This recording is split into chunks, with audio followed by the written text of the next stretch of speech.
Hi friends, we are actually working with triangles. For some of you are like, finally we're into shapes that we know. Well, the reason why we have triangles so closely related to parallel lines is because you can't prove the properties of a triangle without parallel lines. So just remember a few key things that we need to remember.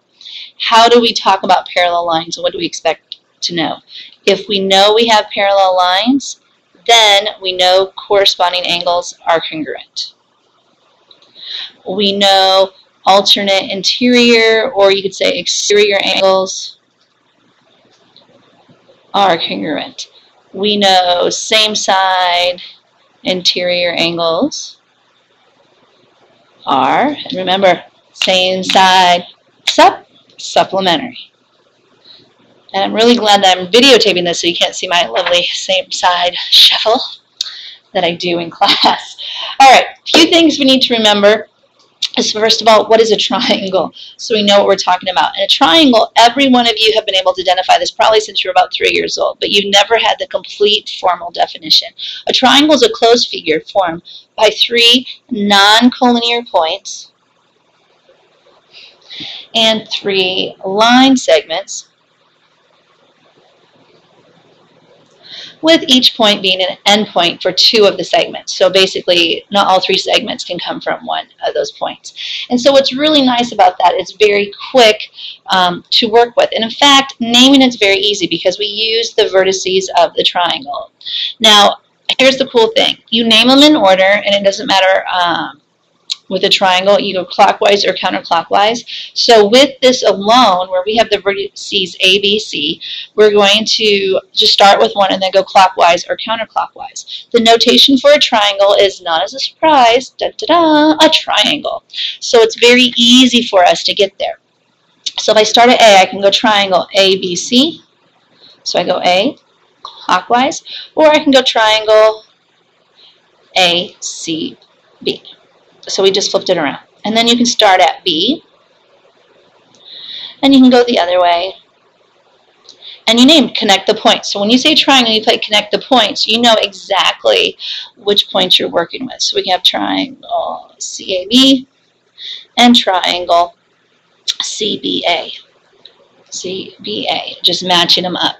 Now here's the thing, that's 6 different ways to name one triangle. So you need to make sure that you understand how we connect the points to make a triangle, and you know the correct notation when you work with these. Now, one thing that we talk about with these is that we talk about the interior and the exterior parts, and so we need to make sure we have some notation here. First of all, if I extend this segment and making it into a ray, we form this angle on the outside, which is angle 3, and that's called an exterior angle. Obviously, everything that's on the outside or surrounding the triangle is considered the exterior. Now, everything here would be in the interior. Now, all 3 of these interior angles have special properties, but we have special names for 2 of them. These 2 that are no longer adjacent to, that are farther away from angle C, is called the remote interior. Now, here's the cool thing. This is an interior angle, but it's adjacent to it. The remote's like the remote control. You know it's farther away. Okay, so I know it's far away. So the 2 angles far away, and our other interior angle, we just call it the interior angle. And remember, these 2 make a linear pair. That's going to be critical later to help us. So we have our exterior angle, and we have our 2 remote interior angles. And we're going to use that definitions later.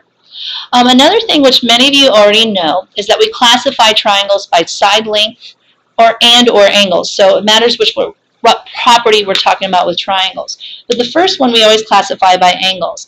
And the first one's pretty easy. It's an equiangular. And all of you learned this probably when you're back at school, that equa means equal. So it means they're going to have equal angles. They're all congruent to each other. And notice all 3 arcs are marked the same. And then we have an acute triangle. And in an acute triangle, all the angles are acute, which means when you think about it, they're all less than 90 degrees. And that's great, but an equiangular triangle is also acute because they're all less than 90 degrees. In fact, they all measure 60 because 180 divided by 3, because they're all equal, is 60 degrees. So we know on an equiangular, they're all 60 degrees. which makes it an acute triangle. Then we have a right triangle, which we've already talked about. You have only one right angle, and we always put the box in the corner so we remember that we're working with a right triangle. And then we have an obtuse one. An obtuse triangle only has just one obtuse angle, but you can tell right here it's over 90 degrees. That automatically makes the other two acute, so we want to keep that in line. We're also classified by sides. The first one's equilateral. And then it's equilateral, and I know my daughter right now in 5th grade is getting the same definition, is that all the sides are the same, and that's when we use our hash mark, our tick marks, to mark them that way. So they're all the 3 sides the same. Then we have an isosceles. Now notice the definition of isosceles. It's at least 2 sides congruent. That means it can have more. Well, if it has more, it's also a what? An equilateral. So remember this. All equilaterals are isosceles, but not all isosceles triangles are equilateral, because we don't have to have the third, but you need at least 2. And the next one is scalene, and that's just a triangle where all the sides are 3 different lengths. So I think scales are like leaning, means it's not balanced. So make sure that you have those definitions down.